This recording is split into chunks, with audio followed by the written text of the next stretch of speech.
Olá, estamos aqui de novo e vamos continuar estudando o livro de Tiago. Estou lendo os textos porque eu quero demonstrar um pouquinho mais os significados, não é? Porque muita coisa é clara, mas nem tudo é tão claro e aí é bom a gente falar. Como eu tinha falado ainda na primeira aula, eu tinha falado que eu ia falar mais demoradamente sobre Tiago, fazendo uma análise, enquanto que os outros livros a gente vai falar mais sinteticamente por conta de tempo que não dá, não é? Tem que gravar poucos vídeos e o tempo é resumido, né? Mas vamos lá.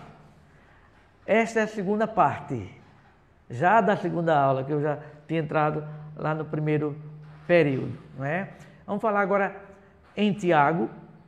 Nós falamos Tiago do 1 até o 11. Vamos falar agora Tiago 1, 12 a 18, que versa sobre as provas de tentação. Vamos ler o texto, 12 a 18. Bem-aventurado o homem que suporta com perseverança a provação, porque depois de ter sido aprovado, receberá a coroa da vida, a qual o Senhor prometeu aos que o amam. Ninguém, ao ser tentado, diga, sou tentado por Deus, porque Deus não pode ser tentado pelo mal, e Ele mesmo a ninguém tenta.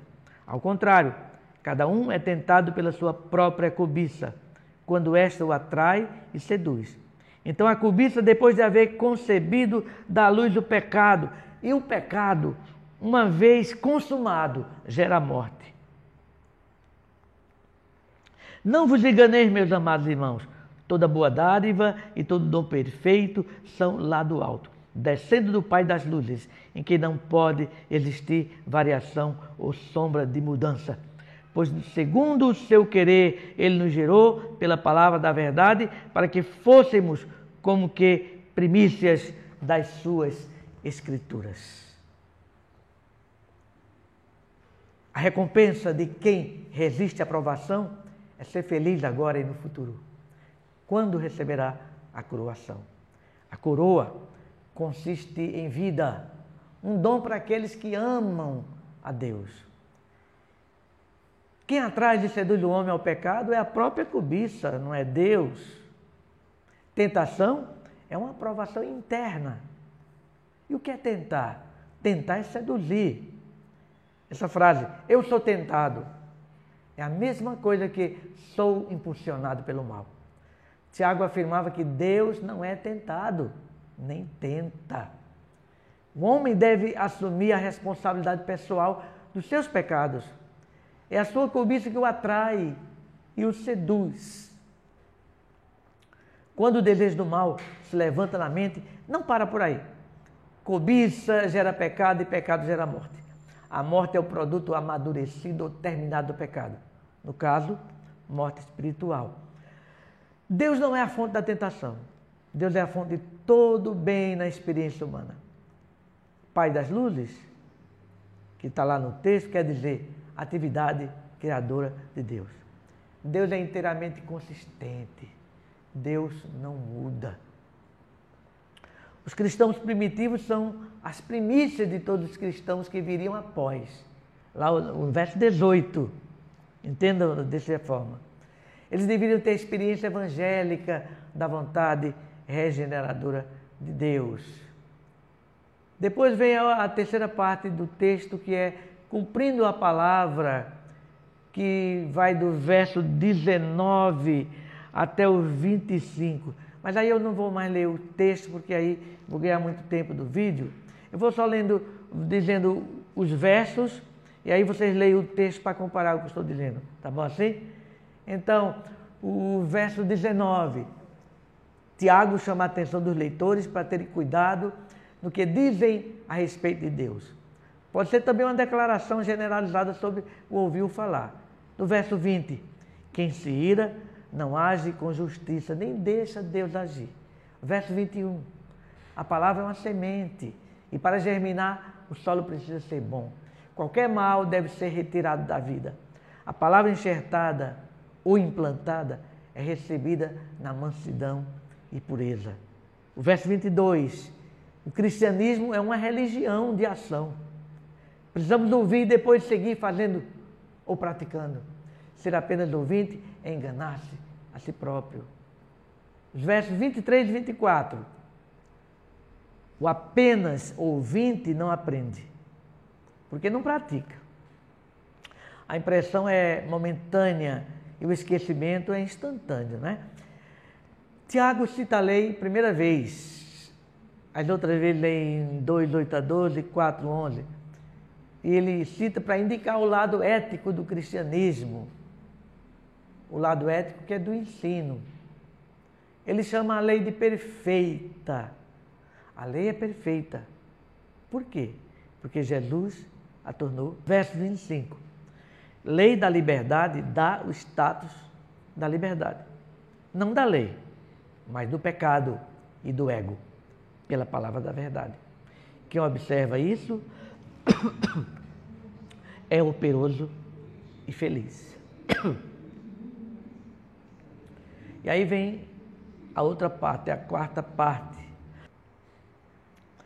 Os versos 26 e 27. Esse eu vou ler.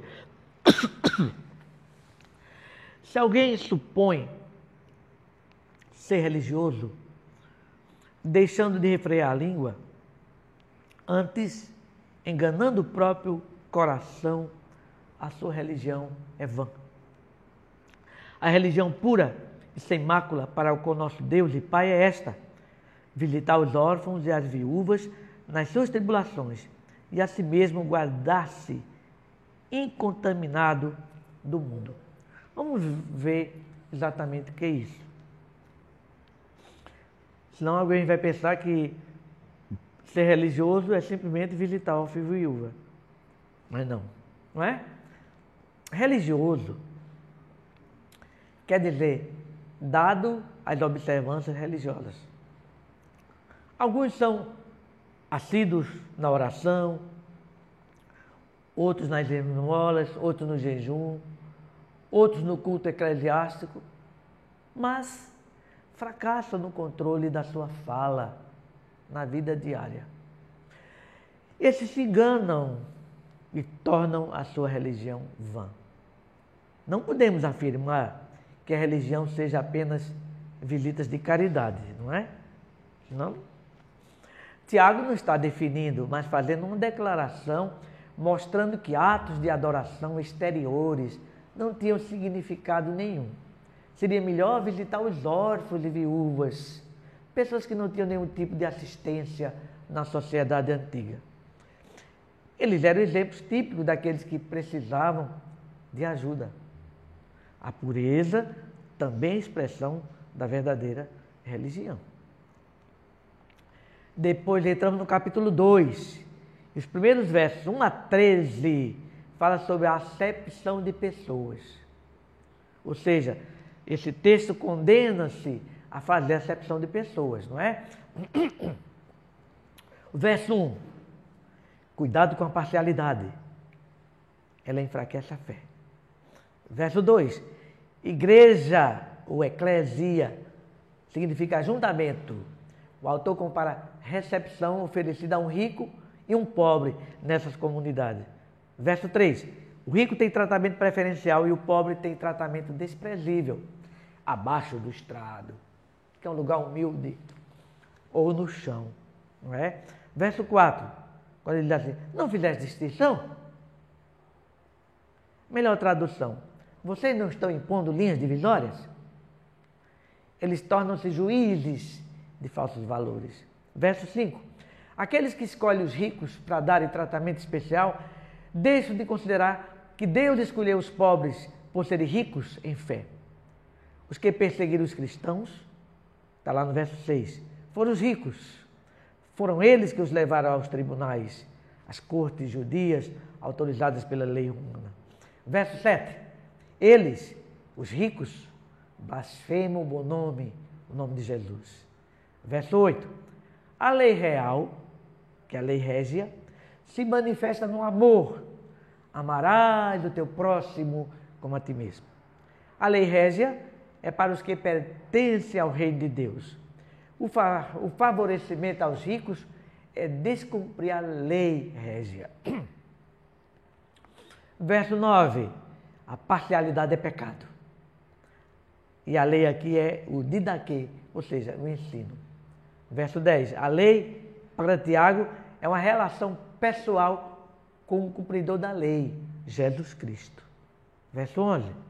O descumprimento de algum item da lei descumpre o todo da lei.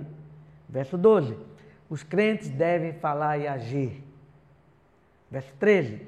Deus não mostra misericórdia para com aqueles que não sentem ou não são misericordiosos. E aí vem a outra parte do livro de Tiago que fala sobre fé e obras.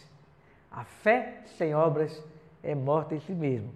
Vai dos versos 14 a 26 do capítulo 2. O verso 14 é o mais debatido da epístola. Não é? O verso 14 diz assim: meus irmãos, qual proveito se alguém disser que tem fé, mas não tiver obras?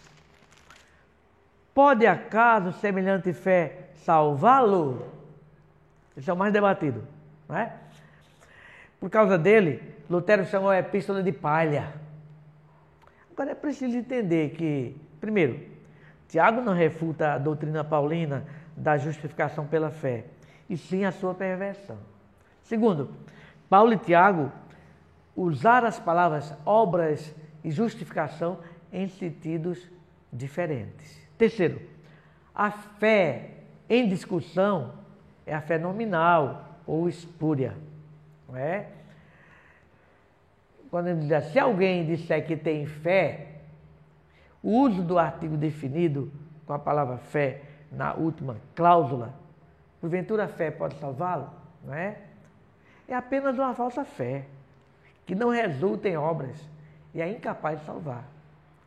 Não são obras como meio de salvação, e sim o resultado ético de quem tem a verdadeira fé. Ok? Verso 15 e 16. A comunidade do corpo de Cristo é responsável por atos de sensibilidade.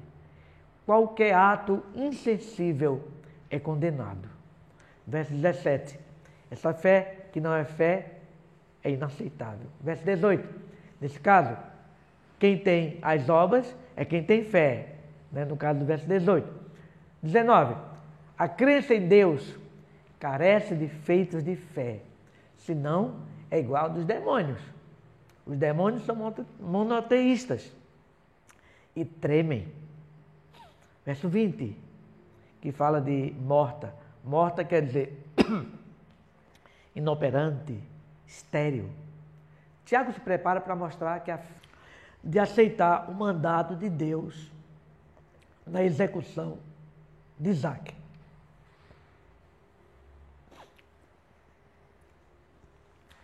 Fé e obras andam de mãos dadas com Abraão, está no verso 22. No verso 23, no ato da obediência de Abraão, se cumpriu a escritura de Gênesis 15, 6. Verso 24, uma fé estéril, improdutiva, não pode salvar o homem.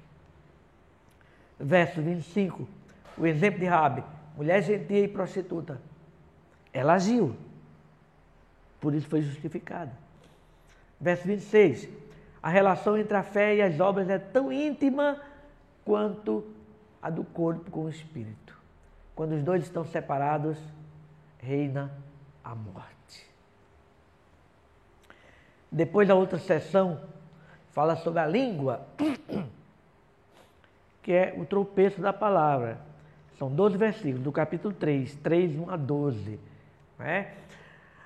Tiago, nesse texto, ele destaca a fala das pessoas e a responsabilidade que carrega. Cuidado quando você fala qualquer coisa. Não se ache sábio. Pense antes de falar qualquer coisa. Essa é a mensagem desses 13 versículos. Claro que Paulo, além do capítulo 3, ele volta a falar nesse assunto em outros lugares. Mas aqui é onde ele fortalece essa conversa sobre a língua. E muito cuidado quando falar qualquer coisa. Nunca fale algo para outro que ouviu de alguém sem antes comprovar. Não é? Muito cuidado. O verso 1. Essa palavra, não é? Eu vou ler o primeiro. Meus irmãos, não vos torneis muitos de vós mestres, sabendo que havemos de receber maior juízo. Essa palavra aqui é dirigida aos mestres.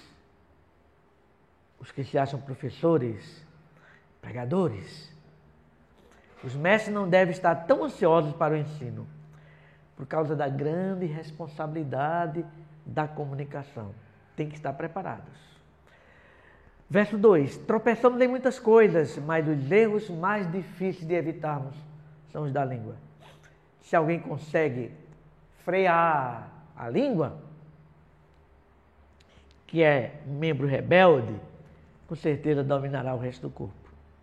Mas como é difícil, né?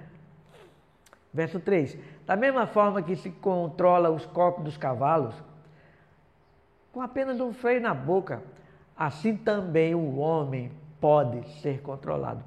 A única dificuldade é que ele mesmo, o homem, é ele mesmo que coloca o freio na boca. No cavalo não, o homem coloca o freio no cavalo, mas o homem é que tem que colocar no dele. Aí é que é a complicação, não é? Verso 4. O pequeno leme controla o navio, mesmo nas tempestades. A língua controlada pode fazer o mesmo com os ímpetos da carnalidade humana. Verso 5. A língua é um pequeno órgão que se gloria de muitas coisas, a ponto até de incendiar uma questão, provocando tragédia. Ainda no capítulo 3, verso 6. Ela põe em chamas toda a carreira, a língua, né? Da existência humana. É um tremendo poder para o mal, possuído pela língua, recebido do inferno. Versos 7 e 8. O homem domina a natureza por ordem de Deus, porém não consegue dominar-se. Somente Deus pode dominar a língua dos homens e colocá-la a serviço do bem. Pronto. E aí vem versos 13 a 18 do capítulo 3, que fala sobre duas sabedorias. No verso 13, ele define, né, o que é sabedoria. Sabedoria vem de uma palavra sofia, que é capacitação do coração e mente necessária para uma conduta justa.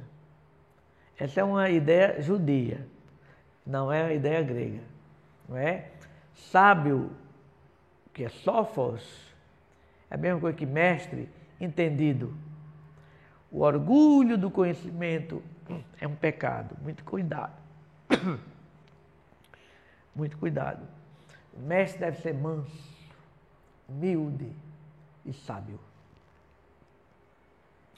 Verso 14. A vaidade gera mentira e cria ambiente de inveja e amargura. O falso sábio é ambicioso e egoísta. Essa sabedoria, no verso 15, essa sabedoria é falsa e não tem origem em Deus. É terrena, animal e demoníaca. Verso 16. Falsa sabedoria produz confusão. Tiago se referia principalmente às discussões na igreja. Verso 17, que fala sobre a sabedoria do alto. Ela contrasta com a da terra. A sabedoria do alto é dom de Deus. É prática. E preserva a unidade e a paz. Ela tem muitos atributos. É pura, pacífica, indulgente, tratável, plena de misericórdia e de bons frutos. É imparcial e sem fingimento. E muitas outras coisas maravilhosas da sabedoria que veio do alto. E a sabedoria é Cristo. Verso 18. O fruto, que é a justiça, é adquirida pelos pacificadores que semeiam a paz. E aí, entramos agora no capítulo 4, que fala sobre o mundo e Deus, e que fala sobre a origem das contendas. O verso 1 diz assim: de onde procedem guerras e contendas que há entre vós? De onde? Senão dos prazeres que militam na vossa carne. 2. Cobiçais e nada tendes, matais e invejais e nada podeis obter. Viveis a lutar e a fazer guerras. Nada tendes, porque não pedis. E o 3. Pedis e não recebeis, porque pedis mal, para esbanjardes em vossos prazeres. E aí lá no 4, ele diz: infiéis, não compreendeis que a amizade do mundo é inimiga de Deus? Vamos comentar esses 10 versos. No primeiro, de onde vêm as divisões entre cristãos? Dos vossos deleites. O que chamamos de diversidade, muitas vezes é resultado da ambição pessoal de chefia. O verso 2, vocês querem e não têm, então matam. Não é assim? Cobiçam e não conseguem e investem na força. Quando escolhemos o prazer no lugar de Deus, a paz dá lugar à guerra. Quando os desejos são legítimos, dentro da vontade de Deus, aí ela satisfaz. A condição essencial de toda oração se encontra em 1 João 5,14. Leiam depois, tá? Verso 3 do capítulo 4. Às vezes pedimos para satisfazer os mesmos motivos pelos quais fazemos guerras e matamos. E isso é pedir mal. Aí Tiago usa uma palavra que, se nós usássemos hoje, muita gente ficaria com raiva da gente na igreja, né? Que é a palavra adúlteros no texto e infiéis no texto que eu li. Adúlteros ou infiéis. Não é a melhor tradução, ok? Embora comprove que o autor de Tiago era judeu, influenciado pela fala dos profetas, quando exortava Israel, não é? Israel era a esposa de Jeová e eles tratavam desse jeito, adúlteros e fiéis. Mas a melhor palavra é lealdade dividida. Manter isso aí, não é? Ou manter amizade com quem é indiferente com Deus, é estar em inimizade com Deus. O verso 5. Deus é um Deus zeloso, portanto não há de tolerar uma fidelidade dividida. O verso 6. Deus dá maior graça, ajuda gratuita. Maior graça é isso, ajuda gratuita aos humildes, mas não tolera os soberbos. No verso 7. Submissão é mais que obediência, ela envolve humildade. Isso são palavras de Calvino em relação a esse texto. O diabo foge quando enfrentado com resistência. Sujeitando-nos a Deus, recebemos a força necessária para fugirmos do pecado, do mundanismo. E aí, os versos 11 e 12, que falam sobre julgamentos, não é? Os 11 e 12, que diz assim: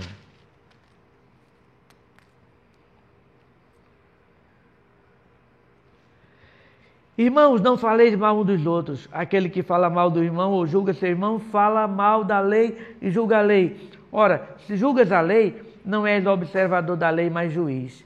Um só é legislador e juiz, aquele que pode salvar e fazer perecer. Tu, porém, quem és que julgas o próximo? Então aqui há um abuso da linguagem. Falar do irmão é falar da lei. Somente o juiz pode fazer isso. Né? E no verso 12, Deus é o único legislador e juiz. E aí, então, como é que eu posso julgar? Como é que você pode julgar? Só Deus pode julgar. E aí vem os versos 13 a 17, que fala de projetos da incerteza. O verso 13 e 14 mostra uma coisa, não é? Os mascates judeus tinham um comércio lucrativo por todo o mundo mediterrâneo. São descritos fazendo planos cuidadosos para suas empreitadas comerciais. Hoje ou amanhã iremos para a cidade tal. Como a gente muitas vezes diz assim, amanhã eu vou. Será? Todos que planejam precisam observar coisas importantes. Primeiro, a limitação dos seres humanos. Não sabeis o que acontecerá amanhã. Segundo, a incerteza da vida. Certo? Verso 15, precisamos reconhecer a nossa dependência de Deus. Verso 16, Tiago denuncia gabolice. Gabolice é jactância, vaidade, ostentação, como sendo um grande mal. Verso 17, saber e não fazer é pecado. E Tiago falava para cristãos, não era para outros, era para cristãos. Bem, nós vamos ficando aqui, não é? O capítulo posterior, capítulo 5, que ainda é nessa segunda aula, eu terminarei na próxima aula, na terceira aula. Tá certo? Muito obrigado a todos e que Deus vos abençoe.